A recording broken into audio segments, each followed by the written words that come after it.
15 mars. Et j'aimerais revenir sur cette thématique que j'avais intitulée « Question de sémantique », ou plutôt question du choix des mots quand il s'agit de questions aussi quelque part aussi évidentes, aussi claires que la question des attaques dites terroristes. Autant il est comme ça automatique, presque comme un réflexe, d'associer le mot terroriste à tout ce qui vient d'un bord, que le fait en soit évident ou pas, qu'il y ait derrière une revendication d'ordre politique ou pas, idéologique je veux dire, qu'il y ait un lien établi entre celui qui a le commetteur et l'organisation dont il se réclame, sans aucune précaution, d'une façon naturelle, le mot terroriste est accolé à n'importe quel événement de nature qu'il ait pourvu qu'il ait un caractère violent. Ainsi, dans cet ordre d'événements, il y a de tout. Il y a les événements en direction d'une foule indistincte, et puis il y a des événements en direction de personnes bien identifiées. Il est vrai qu'il y a accumulation de faits. Ces faits sont accessibles à tout le monde, et tout le monde peut les suivre et en déduire ce qu'il a envie d'en déduire. C'est vrai que ces événements, par leur caractère brutal et quelquefois leur caractère massif, un peu sans source de traumatisme, et le pauvre mot de terroriste qui est quelque part quelque chose, un fourre-tout,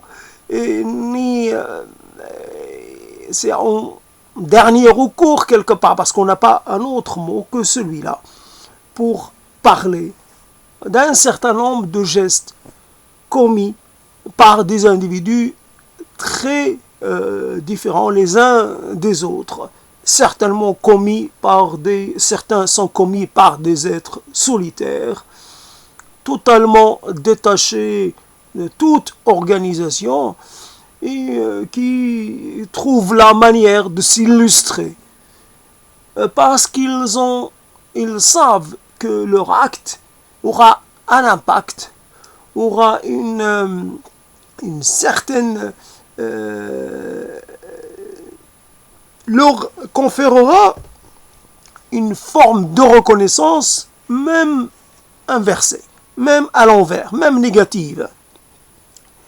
Ainsi, ils donneraient à leur existence un caractère beaucoup plus dense, beaucoup plus prégnant. Ils auront quelque part contribué à faire l'actualité, à faire la politique. D'ailleurs, il suffit d'un acte pour infléchir toute la politique de tout un État. C'est exagéré. Il ne faut pas que l'État soit réactif à ce point. Et donc nous avons une série de précautions sémantiques, de précautions de langage, de précautions et comment dire, réagir à chaud, et la manière la plus indiquée pour faire des erreurs comme des amalgames, etc., etc. N'oublions pas que quelquefois, il est, comment dire,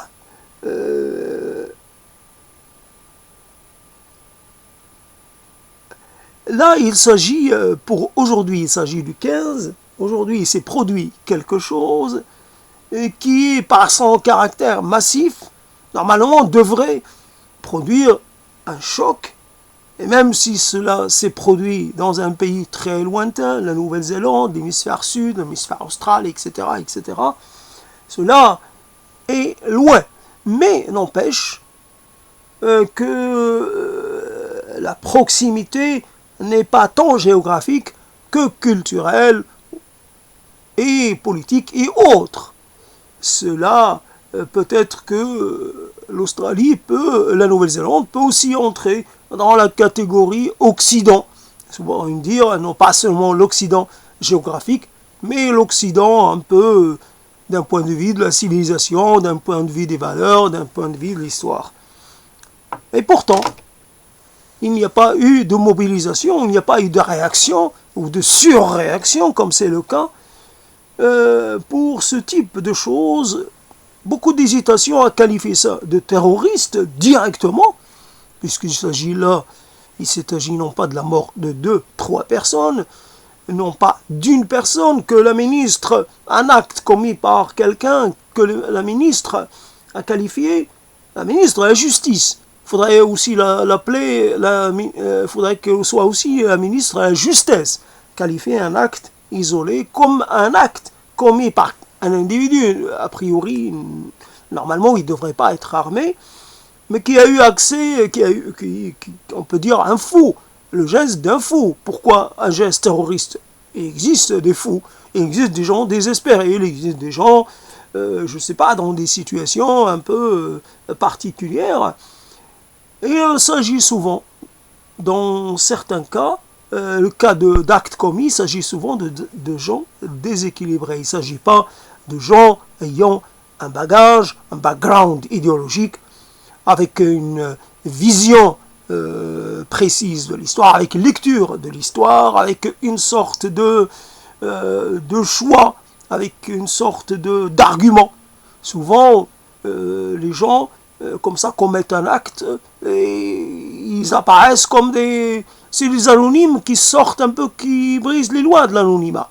Mais ils n'ont aucun moyen. D'abord, ils sont mis à mort, donc ils ne peuvent pas s'expliquer, mais ceux qui sont en vie n'ont aucun moyen pour expliquer les raisons de leur acte. Il peut y avoir des gens qui disent « je rejette comme ça simplement, oui, je me sens pas intégré, je me sens mal ».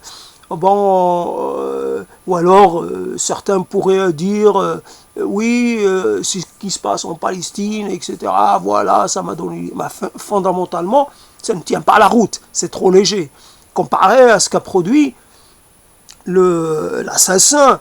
Puisque moi, je n'utilise pas comme ça le terme de terroriste, même si fondamentalement, là, il ne s'agit pas de terroriser, il s'agit d'exécuter. Le terroriste, c'est celui qui essaie de créer un climat de terreur.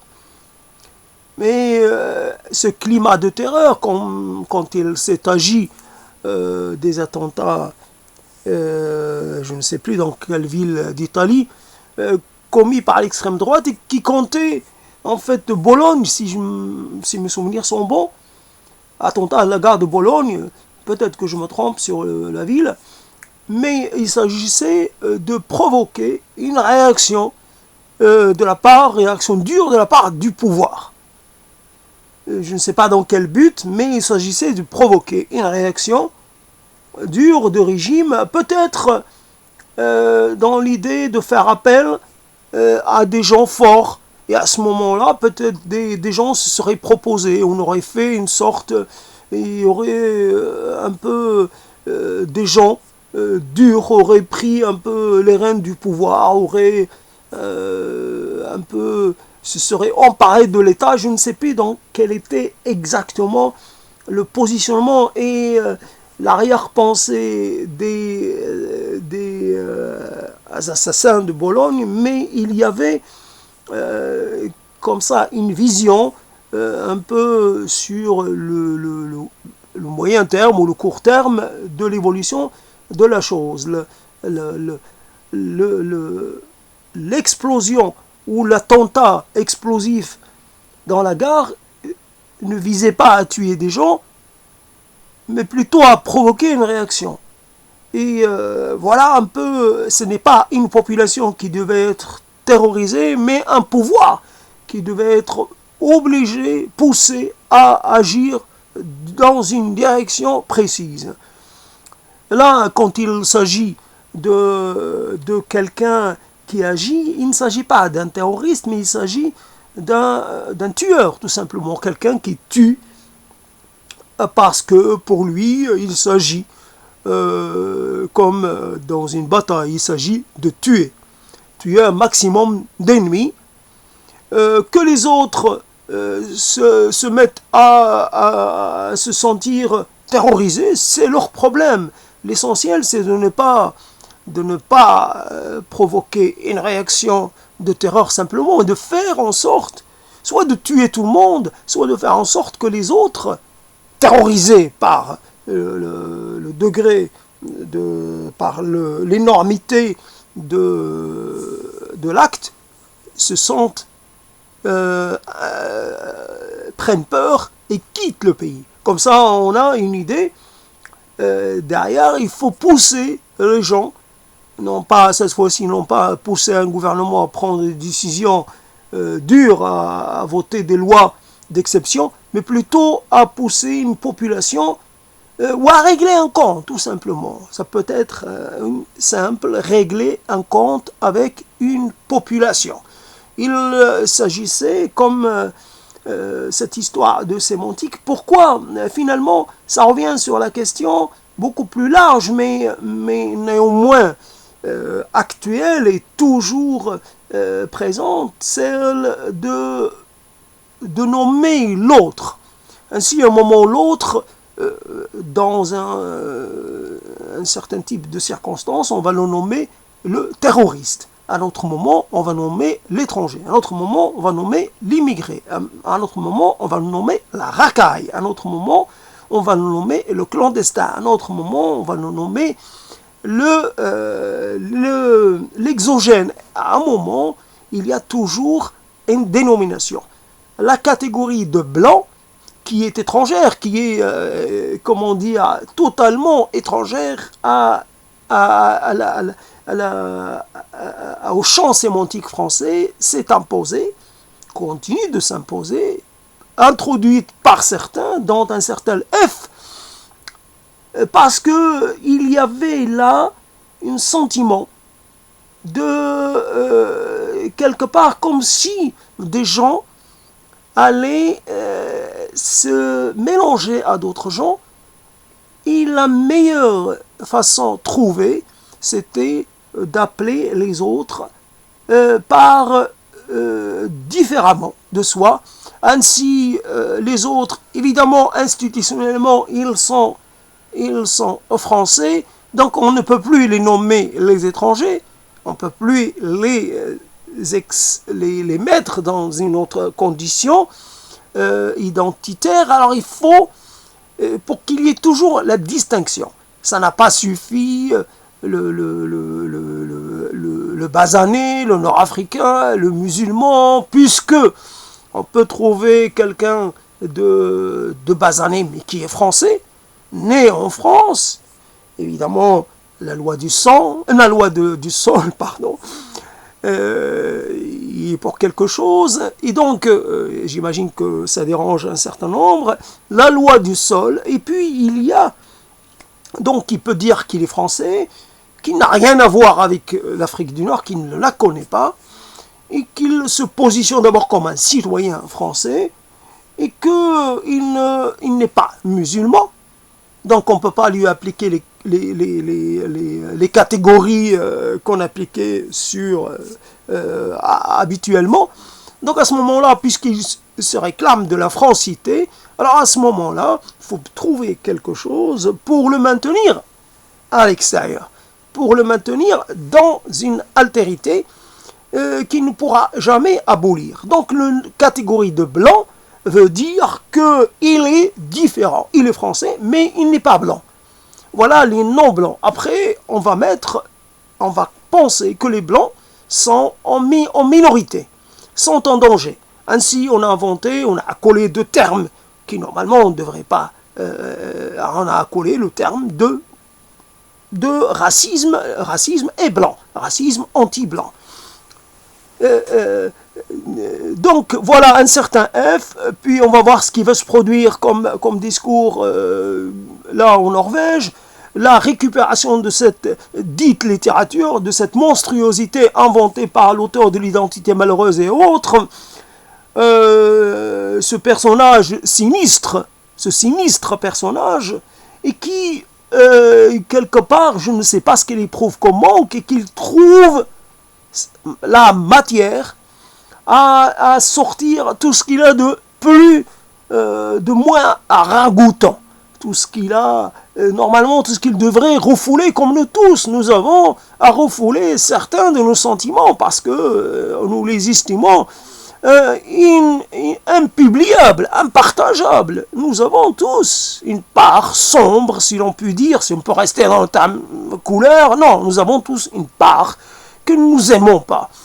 Et nous faisons la différence entre ce que nous sommes et ce qu'en sont les autres. Nous n'allons pas, si nous avons peur quelque part, cette peur, nous essayons d'identifier son origine. Si nous avons une peur qui nous est personnelle, nous n'allons pas vouloir la généraliser. Si moi j'ai un problème avec des gens issus d'une minorité ou issus d'une région géographique ou un problème, je ne vais pas essayer de convaincre tout le monde qu'il s'agit là d'un problème concernant tout le monde. C'est mon problème à moi. Comme si, je ne sais pas si... voilà le danger. Et donc, la généralisation de ce concept de blanc et de racisme anti-blanc, dit anti-blanc, soi-disant racisme anti-blanc, à ce moment-là, on voit un peu la personne qui vient d'Australie, qui va commettre son acte en Nouvelle-Zélande et qui va se nourrir. C'est extraordinaire. Bien entendu, quand nous nourrissons les uns les autres de nos legs mémoriels, et c'est là un problème, mais j'en ai déjà parlé, qu'il faut favoriser ce qui nous rassemble, ce qui nous unit plutôt que ce qui nous divise. L'histoire appartient au passé. Si cette personne a mis non seulement à ressusciter Martel, à ressusciter de nouveau, mais quelque part à ressusciter la bataille de Vienne, devant Vienne, et quelque part on retrouve là. Puis finalement, je ne sais pas ce qui se passe, puisque les musulmans ont été sortis d'Espagne, donc il n'y a pas là un problème, et à la rigueur, ce n'était pas du tout. Alors on va voir comme une sorte, à un moment donné, et comme normalement, on peut considérer que certains puissent voir dans l'Empire ottoman, l'Ottomanienne, voir dans quelque chose qui n'aurait pas dû exister puisqu'ils ont pris la place de l'Empire byzantin, et quelque part ce sont des étrangers et des envahisseurs irréductibles. Et quelque part c'est une catastrophe. Or, les Grecs eux-mêmes sont des envahisseurs. Quelque part, c'était des mouvements de population qui se continuaient, et c'est comme ça. Chaque peuple a envahi un peuple précédent, et quelque part, chacun, les territoires sont convoités, et c'est un mouvement qui était courant à une certaine époque. On ne peut pas, quelque part, on ne va pas rétablir l'Empire byzantin, quelque part pour rétablir une sorte de légitimité, une sorte d'antériorité. Nous étions là avant vous, donc pour une histoire de justice, vous devriez repartir Ainsi, les Turcs devraient repartir dans les steppes, etc., etc. Donc, quelque part, la chose, pourquoi Martel? Martel, celui qui a mis fin à la présence musulmane en France, donc qui a arrêté les musulmans. Et voilà, quelque part, il faudrait qu'il y ait un nouveau Martel. Charles, comme de son prénom, Martel, pour de nouveau mettre fin à cette invasion qui se produit. Et quelque part, il y a là un problème. Beaucoup oublient que les peuples, avant, il y avait des déplacements de population qui peuvent être se produisaient de façon pacifique, par petits bouts, et peut-être il y avait aussi des déplacements de population qui avaient un caractère beaucoup plus brutal.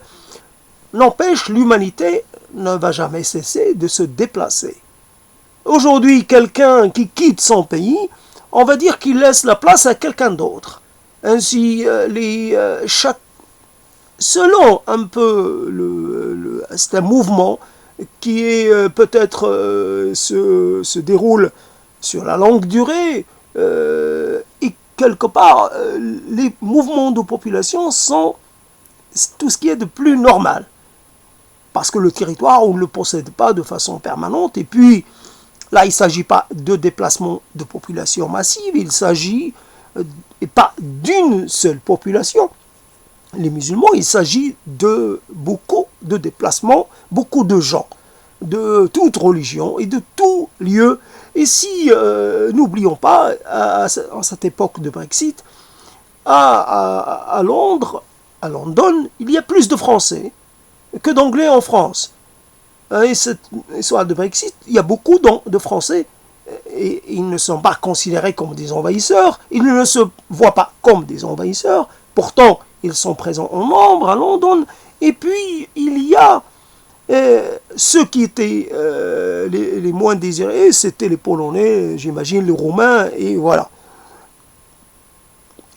Et finalement, et pourtant, quand c'est nous qui nous déplaçons, nous ne considérons pas cela comme une agression.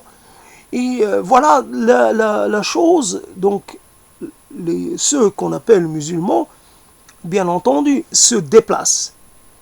Bien sûr, moi je me déplace chez toi et toi tu vas chez moi. Voilà, bien sûr, ce n'est pas symétrique. Il y a des Français qui sont au Maroc, il y a des Français partout, et on ne va pas établir une symétrie. Toi, tu viens chez moi, si toi tu viens chez moi, moi j'envoie quelqu'un chez toi. N'oublions jamais cette histoire de la population, la poussée démographique est en train de s'inverser, la poussée démographique, et finalement, il est possible que les pays exportateurs de main-d'œuvre ou de population vont quelque part à un moment donné, dans quelques générations, réclamer le retour de leurs anciens citoyens, parce qu'ils auront besoin de gens. Il y a un problème de population qui, lui, se pose aujourd'hui à des pays précis, mais qui va se poser très très bientôt pour d'autres pays. Le vieillissement des populations est quelque chose qui se produit devant nous. Et des pays comme des pays sont touchés alors qu'ils sont des pays d'immigration par ce phénomène de vieillissement de la population. Donc ils auront besoin de leurs jeunes, les jeunes qui apparaissent aujourd'hui comme quantité, un peu comme surnuméraire. Voilà un peu la question. Évidemment, je dis tout cela dans une certaine confusion, parce que je ne l'ai pas organisé, mais fondamentalement, ce problème de blanc, voilà quelqu'un qui est arrivé en France, qui a été abreuvé par une certaine propagande qu'on trouve sur le net, et qui pue réellement, qui pue comme un cadavre. Il y a quelque chose d'extraordinairement violent, extraordinairement révoltant. D'ailleurs, on se demande si on interdit la propagande de radicaux d'un certain genre, d'un certain bord, pourquoi on n'interdit pas cette propagande-là, qui est une propagande mensongère, qui pousse au crime.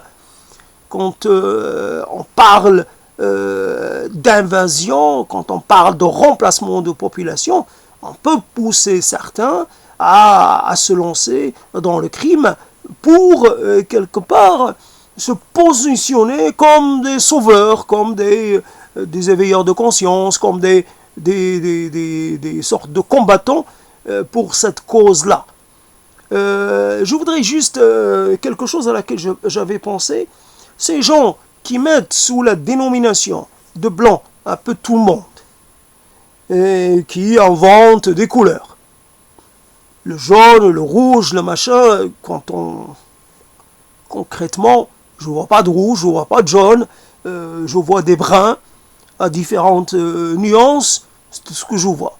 Je vois du brun clair comme je vois du brun foncé. Et tout ce que je vois, c'est cela. Donc ils font, qui n'ont pas oublié. Je vois ces néo-nazis qui sont russes et qui, quelque part, ont oublié qu'ils étaient considérés comme des sous-hommes par les nazis, par les vrais nazis, par les nazis d'hier, qui étaient finalement considérés comme rien. Comme rien.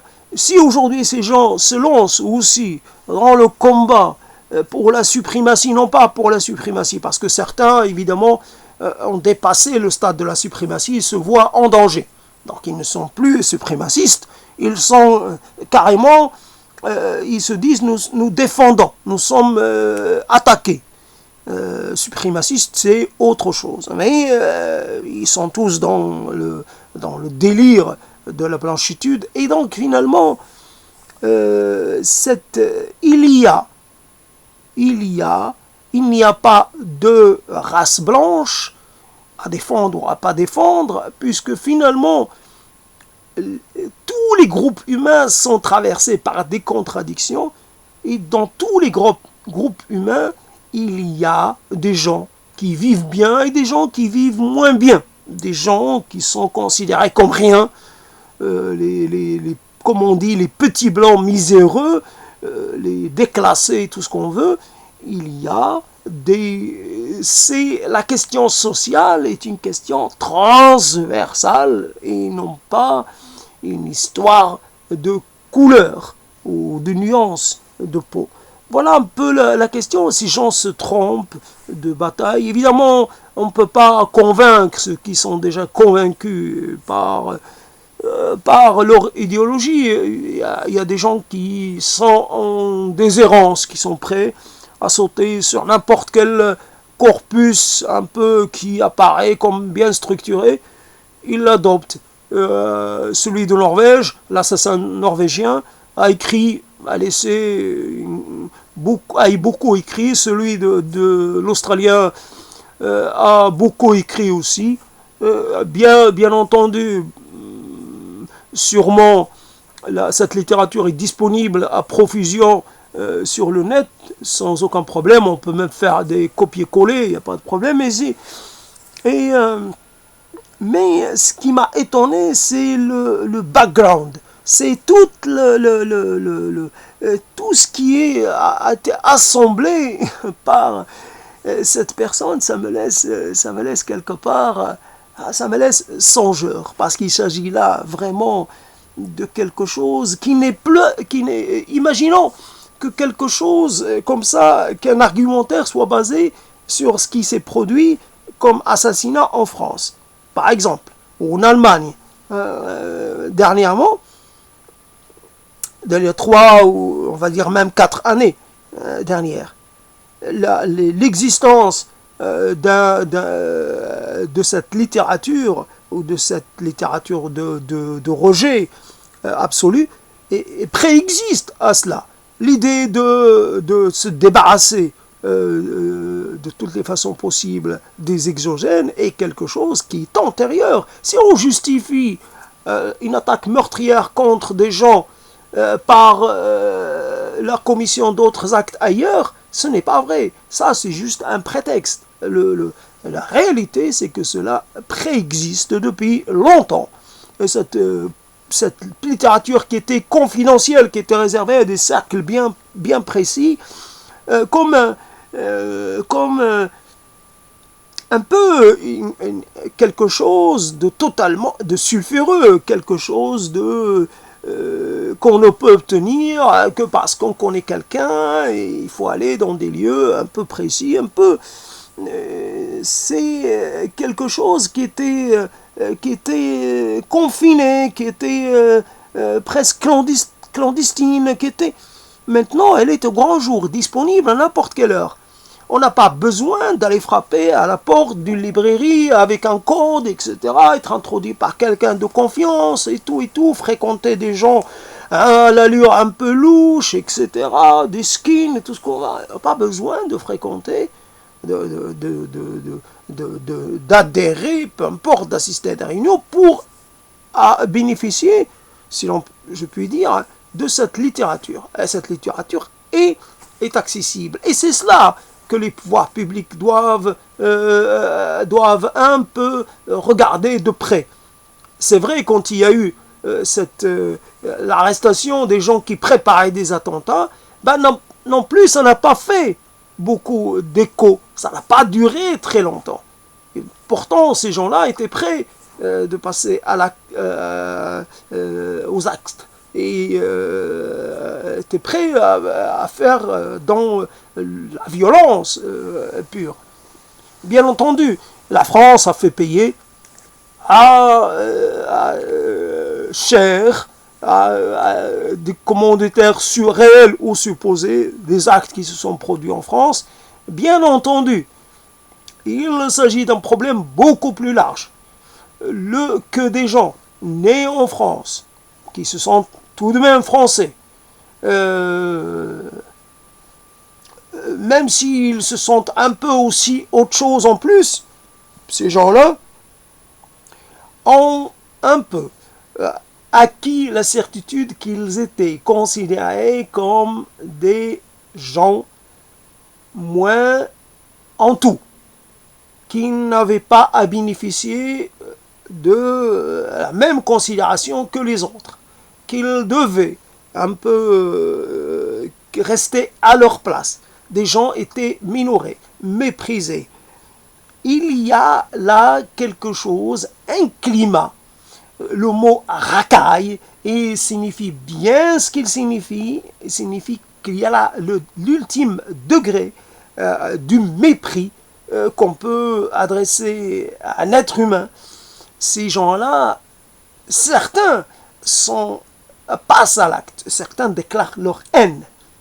Mais nous qui sommes quelque part, qui ont un peu de vécu, nous savons qu'à des moments de notre vie, surtout jeunes, nous étions prêts à dire des choses énormes, à tenir des propos qui nous dépassaient. Bien sûr, il ne faut pas un jeune, quelquefois, à cette fougue, à cette facilité pour dire des énormités. Bien sûr, dire des énormités, passer à l'acte, c'est deux choses différentes, et d'ailleurs, le fait de se placer comme une sorte d'extérieur à la France peut conduire au passage à l'acte, mais tous les gens qui disent haïr la France ne passent pas à l'acte. D'ailleurs, c'est là le problème. Il faudrait c'est des gens qui sont en manque de repères, évidemment, de considération, d'intégration. Mais le problème d'intégration, c'est un problème, là encore une fois, qui touche un peu tout le monde. Si, je ne sais pas comment dire, la preuve, c'est que des gens qui sont nés de parents, d'ailleurs franco-français, et je me rappelle, je voudrais insister sur cette dénomination-là, je l'ai plus ou moins inventée. À un moment, ça s'est imposé à moi. Donc, quelque part, je disais les Français de souche, et puis finalement, pour dire les franco-français, parce que j'ai ressenti le besoin de dire, et non pas pour maintenir une séparation comme ça, pour rien, je disais, oui, je suis français. Dans les mots franco-français, il y a le mot français d'abord. Je suis français dans le sens où je ne suis pas né français, où je ne suis pas de parents français, mais je suis français. Et pour un peu accorder une certaine antériorité à l'autre, c'est pour ça que j'ai développé le concept de franco-français. Non pas pour accorder un privilège, mais une antériorité, tout simplement. Mais ça s'arrête là. Et évidemment, le français de souche, c'est devenu ce que c'est devenu. Donc c'est la revendication, la souche, la racine, quelque part. On peut affirmer une antériorité, cependant, je peux affirmer que je suis franco-français, franco quelque chose, français mais pas franco-français. Mais le problème, c'est que je suis dans cette appartenance, cette identification, je ne m'arrête pas à un terme. Je suis dans une relation dynamique, qui peut aussi connaître des moments de reflux, mais je suis dans une dynamique, dans mon rapport à la France. Et d'abord dans mon rapport à la langue, mais après dans mon rapport intellectuel ou de mon rapport culturel à ce pays ou à cette région du monde. Donc finalement, quelque part, l'idée que j'ai oublié ce que je voulais dire. En tout cas, l'idée qu'il existe un autre irrémédiablement différent de moi, et parce qu'il aura quelque chose, un aspect, je ne sais pas, un accent, peu importe la couleur des yeux, peu importe quelque chose qui va faire qui sera différent de moi. Donc, les questions, inverser les choses. Donc voilà, je disais que toutes les sociétés sont traversées par... voilà, que quelque part, s'il n'y avait pas eu les gens d'origine nord-africaine, et puis maintenant, il ne s'agit pas seulement de nord-africains ou de musulmans, ou d'origine musulmane, il s'agit de culture musulmane, tout cela, il s'agit d'une présence. Il y a beaucoup de gens qui vivent en France, beaucoup de gens d'origine très différente. Je prends un exemple, les Sri Lankais. Les Sri Lankais sont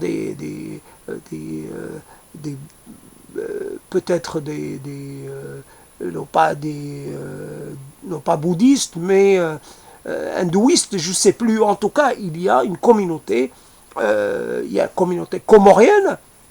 Par exemple, celle-là, elle est musulmane, mais il y a la communauté comorienne, par exemple.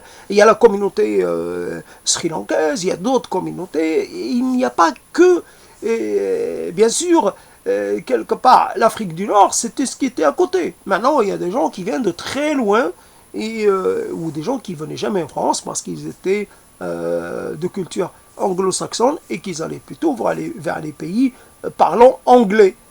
Il y a tous les pays sont un peu traversés par cette...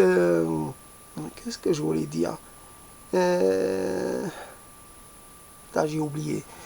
Tous les pays sont traversés par des mouvements dans lesquels les gens se trouvent. Des gens qui étaient des pays dans lesquels il y a des mouvements au niveau des régions.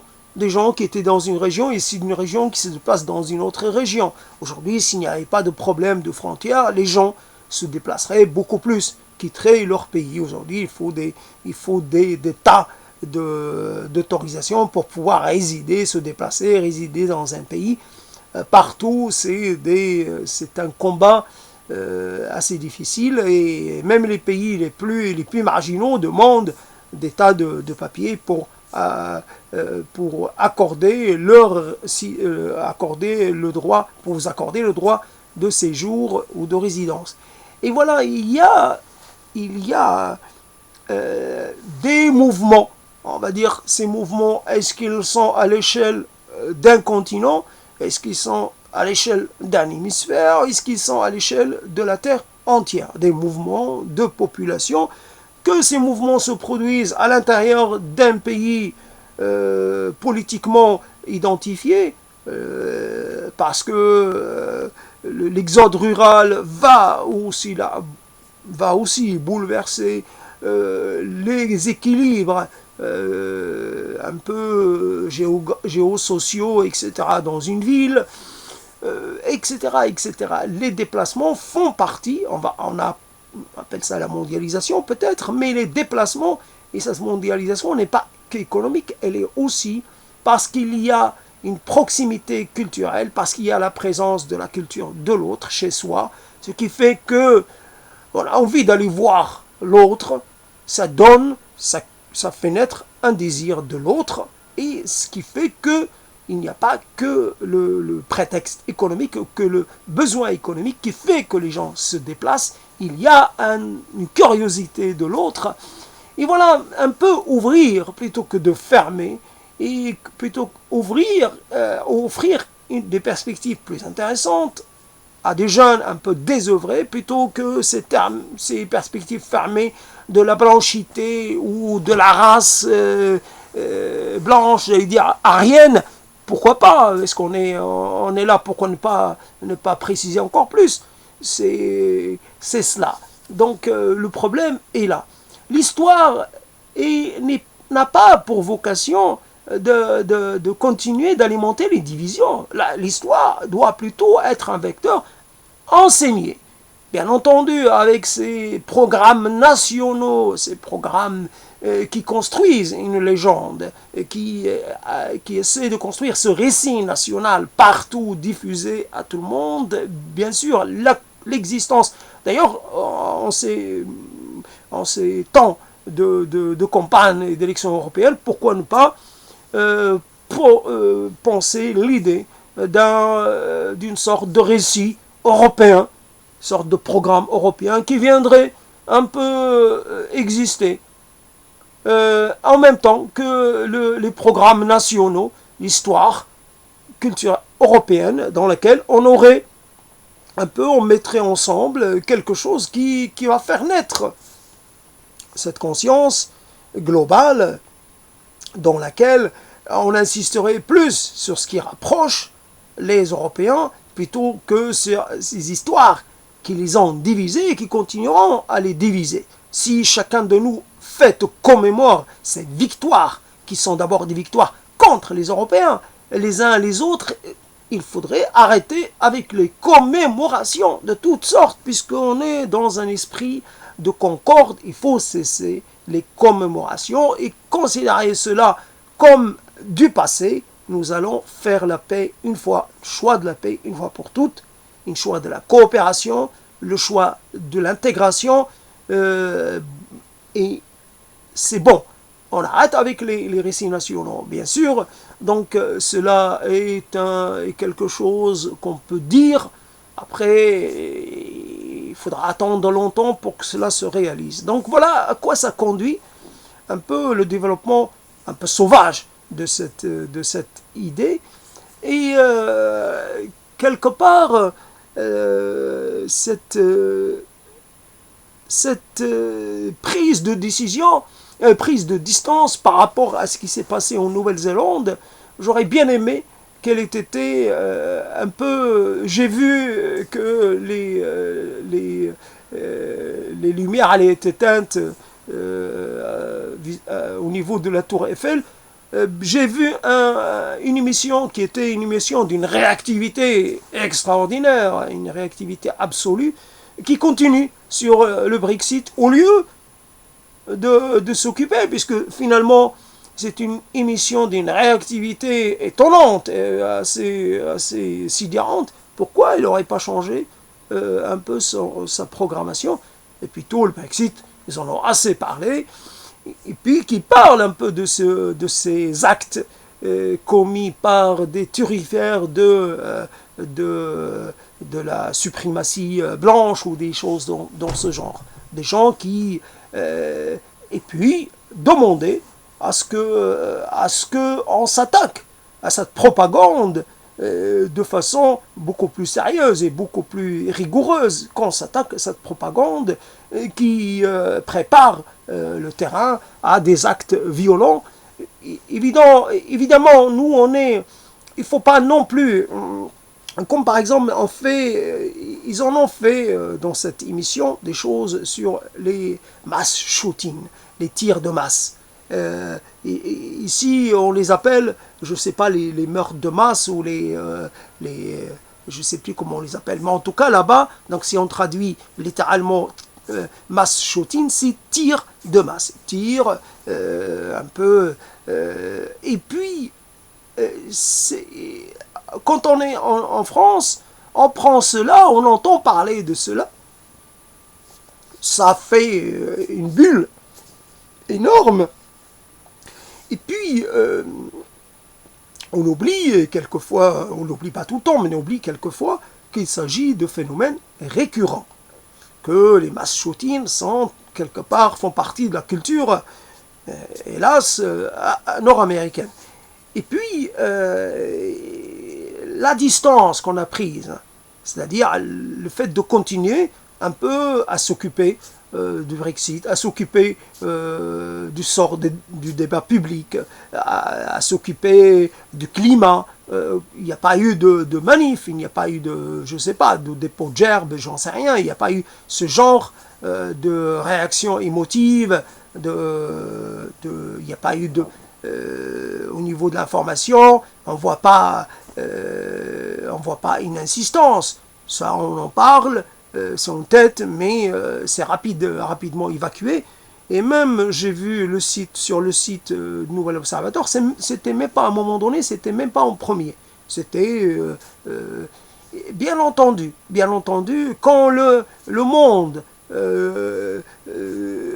reproduit les termes de ministre de la Justice qui dit que l'attentat contre un surveillant, l'assassinat d'un surveillant était un acte terroriste, voilà où ça peut conduire. À un moment donné, il faut savoir nommer les choses à leur juste mesure. Il faut savoir aussi réagir de façon équilibrée.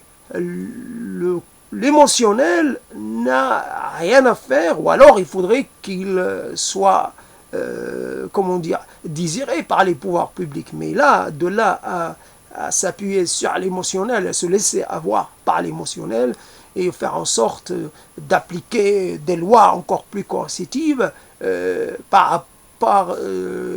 comment dire, pour aller dans le sens d'une opinion publique qu'on aura un peu manipulée en insistant. Comme on n'a pas insisté sur les événements en Nouvelle-Zélande, la population ne va pas se mobiliser. On ne va pas avoir, par exemple, ici à Toulouse, dépôt de gerbes, dépôt pour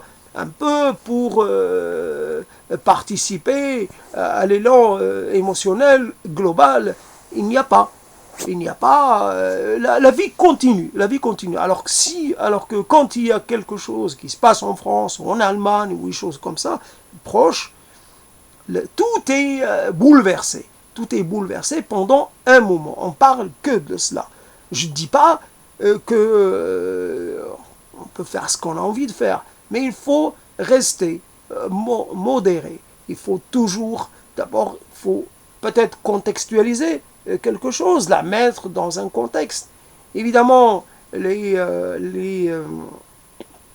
ne sais pas, dans cette histoire d'État islamique, il y a énormément de choses et on ne peut pas savoir un peu quelle est réellement l'implication de cette organisation dans ce qui s'est passé en France. Est-ce qu'il s'agit là de gens qui étaient autonomes par rapport, quelque part, dans leurs actions, qui avaient un compte à régler avec la France ou avec la Belgique, peu importe, et qui agissaient.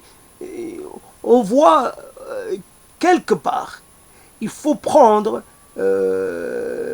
par exemple, celui de Nouvelle-Zélande, l'Australien, ne s'est pas tué. Dans les mass shootings, souvent, le tireur se suicide. Donc, quelque part, là, il s'agit de quelqu'un qui plutôt a suivi le modèle du Norvégien, qui est resté en vie et qui demande, évidemment, à bénéficier de droits, à être bien traité, qui fait des procès, etc., et qui, j'imagine, est bien traité en prison, malgré les 80 personnes qu'il a tuées. celui de l'Australien n'est pas arrivé à 80, mais il en est pas loin quand même.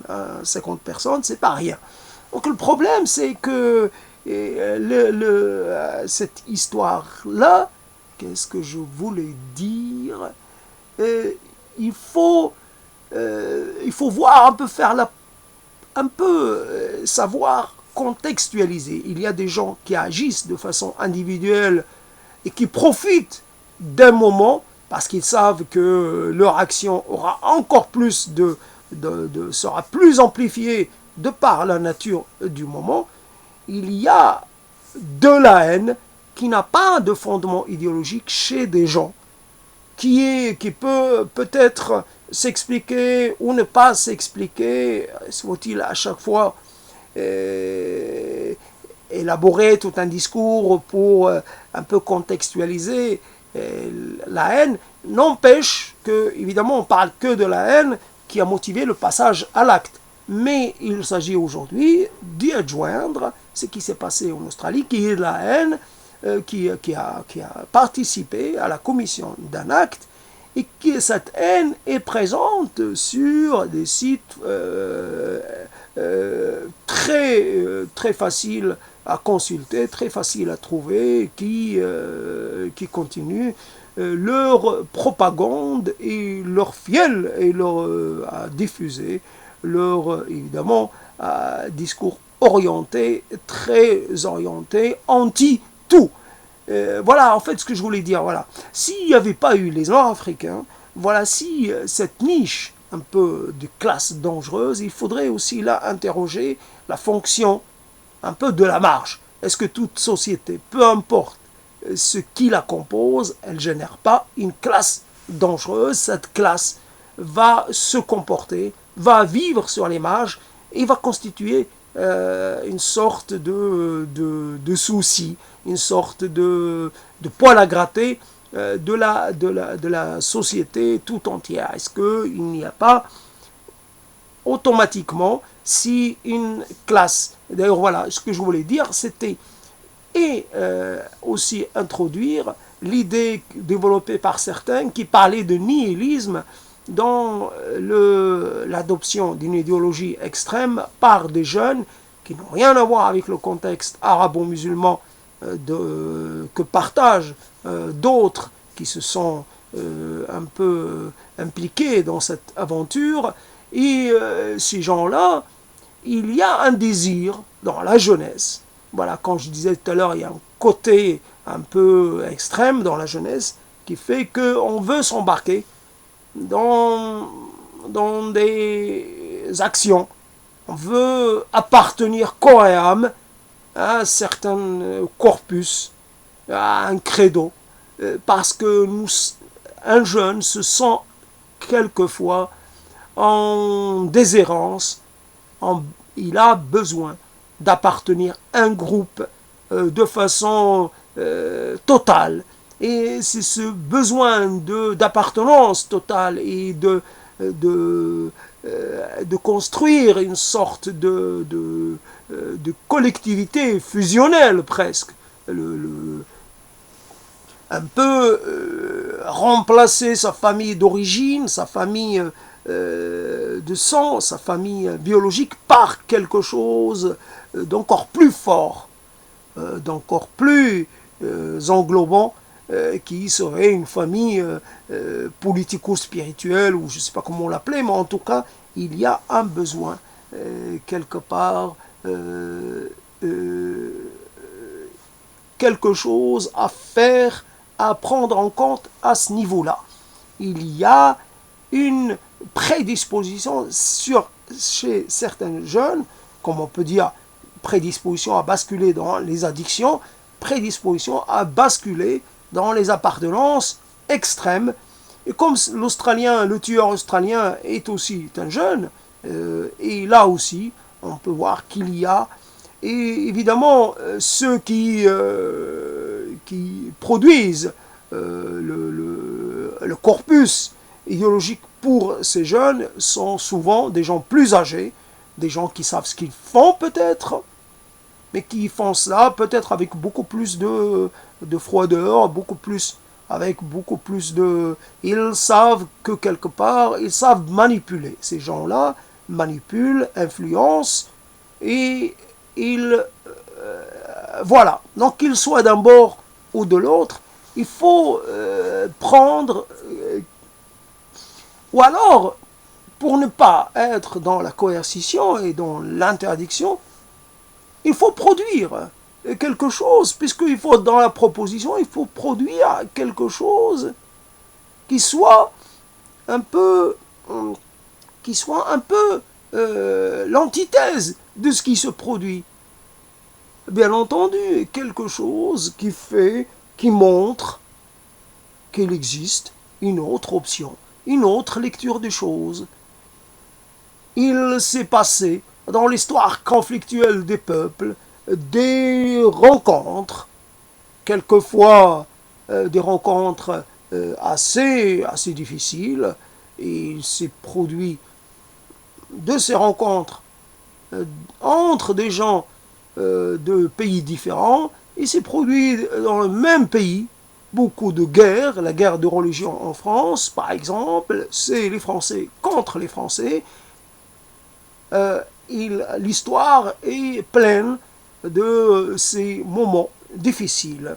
Mais nous, les hommes d'aujourd'hui, les femmes d'aujourd'hui, essayons d'être beaucoup plus un peu dans la recherche du compromis et moins dans la confrontation. Nous ne cédons pas, nous ne voulons pas céder à nos instincts, à ne pas céder à la facilité d'un discours unilatéral, d'un discours excluant, d'un discours prétexte à la guerre.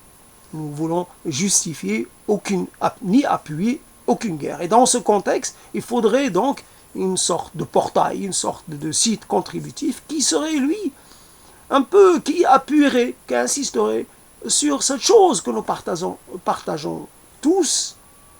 Nous partageons, comme aujourd'hui il s'est agi de montrer que tout le monde partage la même planète et que les problèmes d'ici sont les mêmes problèmes qu'ailleurs, et que ce qui peut mal se dérouler ici peut avoir des conséquences ailleurs. Quelque part, il y a une sorte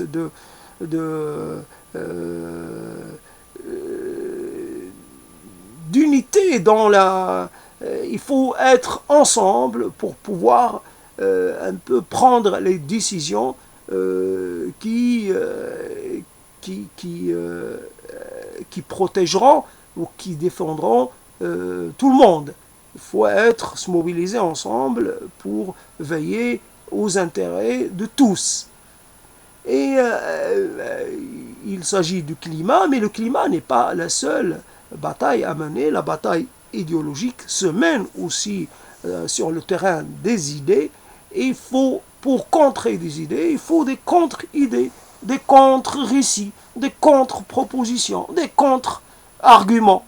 Argument contre argument. Vous avez une lecture de l'histoire, cette lecture est ce qu'elle est, elle est biaisée selon mon point de vue à moi. Voilà ma lecture à moi. Voilà, je n'oublie pas les choses, mais je ne vais pas mettre à chaque fois le récit national, démontrer que mon pays, si quelque part nous, bien sûr, on ne va pas débaptiser Alsace et la Lorraine, toutes les rues, parce qu'il n'y a plus de problème Alsace et Lorraine, mais il n'empêche qu'il faut aller au-delà de ces dates, au-delà de ces histoires-là, pour pouvoir un peu espérer un avenir beaucoup moins conflictuel, ou alors, s'il faut que les conflits demeurent, qu'ils soient un peu moins, qu'ils soient un peu plus gérables. Parce que, évidemment, la Première Guerre mondiale a échappé à tout le monde, la deuxième encore pire, et j'imagine que la troisième ou la quatrième sera... on sait que les peuples restent prêts à se battre, que les arsenaux atomiques et autres sont toujours prêts, mais nous pouvons aussi croire en la paix, militer pour la paix, le choix de la paix, le choix de la concorde, le choix du rapprochement, le choix de ce qui nous fait de nous des êtres, comment dire, proches, des êtres de la même famille humaine élargie, évidemment, toute famille est composée de membres différents. Chacun a une tête différente, chacun a un caractère différent, chacun a une personnalité différente, mais cela n'en fait pas moins une et une seule famille. Voilà tout ce que j'ai pu avoir envie de dire. Donc je laisse ma boîte mail ben446@free.fr ben446@free.fr. Si quelqu'un veut me contacter, voilà, donc c'est ça. Mais finalement, je reprends donc cette thématique de la question de sémantique que j'avais développée à l'occasion des attentats, encore une fois, des attentats dits anti-musulmans, mais qu'il n'avait fait que quelques victimes, je ne sais pas, 6, 7, 8, 9, et que ça avait déclenché une émotion. C'est resté limité au Canada, là encore une fois. C'est les Canadiens qui s'en sont chargés. Ils ont fait les choses très bien. Trudeau a fait les choses comme il faut. Moi, j'avais réagi parce que, quelque part, mon idée, c'était que, quelque part, on mette sur les cercueils, on mette le drapeau canadien, ou au minimum, on mette le drapeau d'origine des victimes, du pays d'origine des victimes, mais aussi qu'on mette aussi le drapeau canadien. Je trouvais que c'était... et j'y pensais récemment, je me suis dit pourquoi ne pas avoir pensé à les enterrer sur place, au Canada, parce qu'ils ont été victimes au Canada, et que de cette manière-là, le Canada les a intégrés de façon définitive, et ils font partie des victimes canadiennes d'un discours.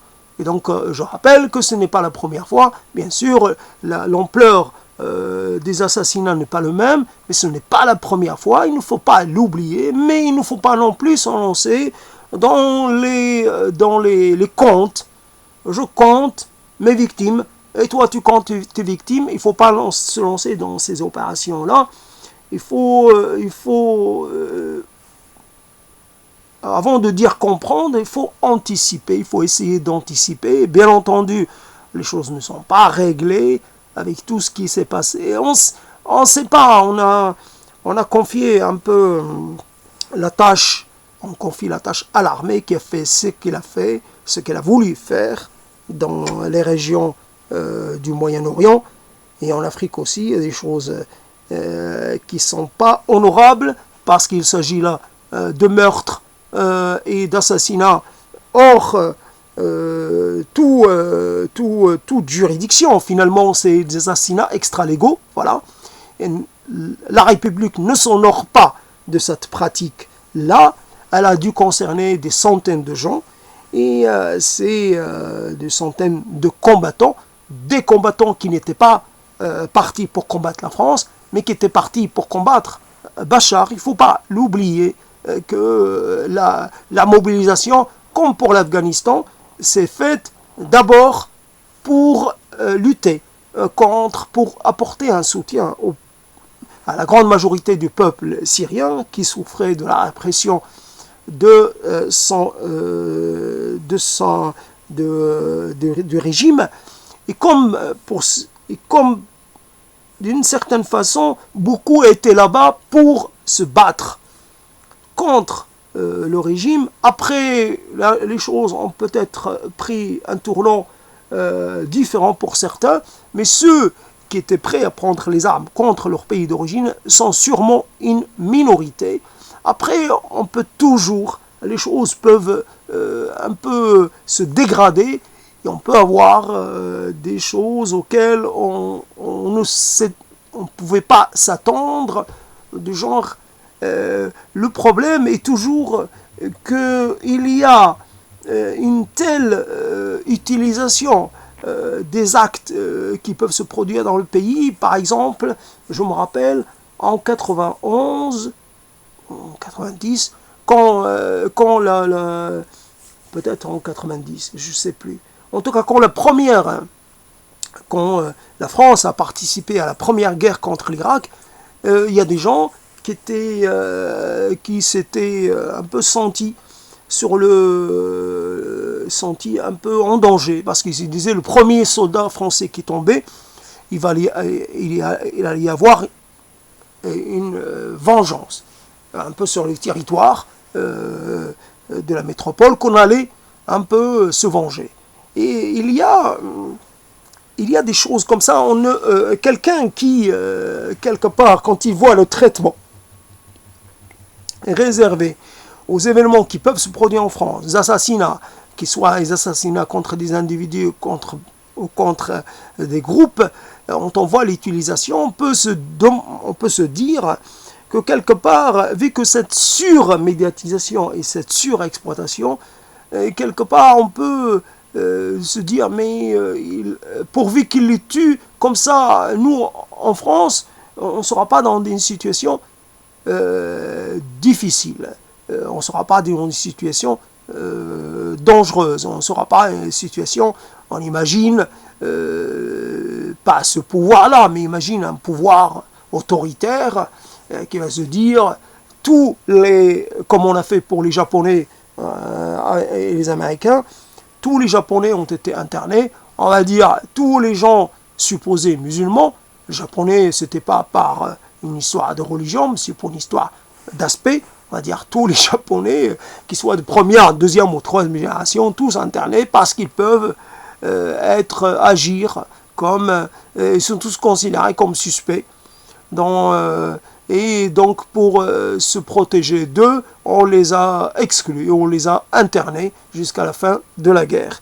Voilà, quelque part, on va poser la question, quelque part, puisque un événement va faire en sorte que les gens vont chercher à se venger de tous ceux qui peuvent ressembler à des Nord-Africains. Et voilà un peu les situations qui sont un peu compliquées. Les situations ne sont pas simples. C'est pour ça qu'en parler n'est pas simple, n'est pas évident. Pour faire quelque chose d'assez il faut préparer. Mais préparer jusqu'à quand? Attendre où je suis aujourd'hui. Je suis encore chaud. Cette actualité est vraiment brûlante. Donc, quelque part, en parler un peu de façon un peu immédiate, malgré le caractère un peu provisionnel, ou le caractère un peu côté provision de la chose, côté un peu qui peut paraître excessif de la chose, peut être considéré comme une sorte de mauvaise, comme quelque chose qu'il aurait fallu éviter, mais je persiste à dire que ce n'est pas il faut penser qu'il y a des choses d'une certaine façon. C'était pas des gens qu'il fallait déradicaliser, comme on dit, mais c'est qu'il fallait empêcher d'autres gens d'entrer dans la radicalité. Mais ce n'est même pas la chose la plus importante. C'est qu'il faut éviter que des gens puissent se sentir à l'extérieur de ce qu'on appelle la nation. Qu'ils soient conduits à se sentir comme toujours étrangers, comme toujours extérieur, parce que pour une raison ou pour une autre. Mais le problème avec le discours d'intégration, c'est qu'il est quelque part daté. On ne peut pas produire le discours actuel, on ne peut pas se satisfaire de ce discours. Il faudrait peut-être, comme à un moment donné, on a parlé d'un empire arabe. L'empire arabe, la France, l'empire arabe de France, ou j'en sais rien, ou quelque chose dans cette histoire de napoléonienne. Il faudrait voir s'il n'est pas possible de construire un discours qui, lui, insisterait sur la proximité, sur les liens, sur la Méditerranée qu'on partage, sur les goûts, sur un peu le côté, sur le climat, des choses qu'on partage. Si beaucoup de choses se sont faites de façon violente. Les rencontres ne se sont pas faites dans la paix et la courtoisie. Mais ça, c'est l'histoire. Après, il reste des choses. Nous pouvons parler la même langue, nous pouvons nous comprendre, nous pouvons aimer les mêmes choses, nous pouvons parler de la vie de la même façon, nous pouvons voir le monde et voir le monde un peu de la même façon. Nous avons des proximités. Il faut insister sur ces proximités. Et c'est de là la nécessité d'un discours. Et c'est parce qu'il n'y avait pas de corpus idéologique vraiment poussé, profond, que l'Union Euro, je ne sais plus comment ça s'appelait, l'Union Euro-Maghreb ou l'Union, que le projet de Sarkozy a échoué et que n'importe quel projet échouera parce qu'il n'y a pas d'armature idéologique. Il faut construire d'abord un discours insistant sur le trait de civilisation, j'allais dire simplement, par exemple au niveau de la langue, insister encore et toujours sur la présence de l'arabe dans le français, comme de l'autre côté insister sur la présence du français dans l'arabe, et toutes ces choses-là qui peuvent inciter. Puis après, c'est fini l'histoire de la Deuxième Guerre mondiale. Ça, il faut intégrer l'Allemagne, il ne faut plus continuer à parler de la Deuxième Guerre mondiale. Mais voilà, il faut insister sur quoi? Sur quoi d'autre? La langue. Il faut aussi insister sur peut-être l'élément qui fait que l'histoire actuelle, la culture actuelle, l'état de développement actuel est un mouvement dans lequel ont participé plusieurs peuples. Et ces peuples peuvent être les gens d'Afrique du Nord, les gens du Moyen-Orient, les gens d'Inde, les gens de Chine, et tout cela. Bien sûr, il y a... si, par exemple, on continue de nourrir un discours national,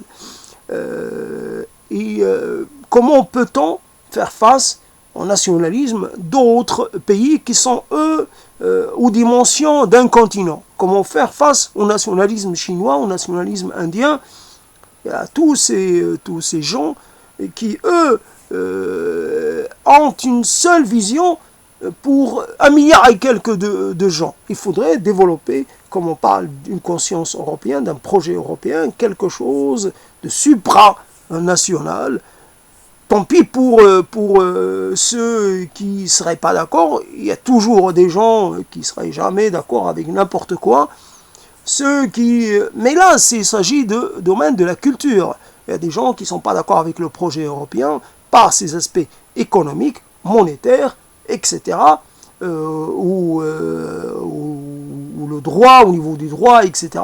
Mais pour ce qui est de la culture, c'est beaucoup moins insister sur la culture européenne. D'ailleurs, même les partis d'extrême droite, même les partis nationaux et rigoureusement souverainistes, se retrouvent sur un plan européen, collaborent, ils communiquent et essaient d'avoir des actions à l'échelle du continent, si ce n'est plus. En quelque part, croire que la nécessité d'un discours, de plusieurs discours qui seraient toujours ouverts, dans lesquels tout le monde peut contribuer, évidemment dans un esprit constructif, dans un esprit positif, tout le monde peut contribuer, une forme de pot commun dans lequel on mettrait un peu les idées de tout un chacun pour essayer de renforcer les liens entre les gens, manière aussi de lutter contre tous les Brexit et les Frexit et autres possibles, les Jerxit, tout ce qu'il est, tout ce qui serait un peu dans cette tendance à vouloir se fermer sur soi-même, c'est quelquefois devenu une sorte de chose totalement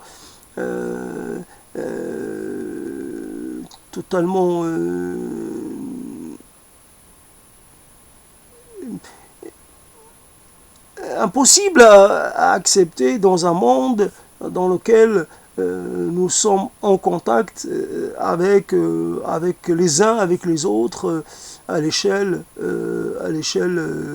des continents, à l'échelle de la planète entière.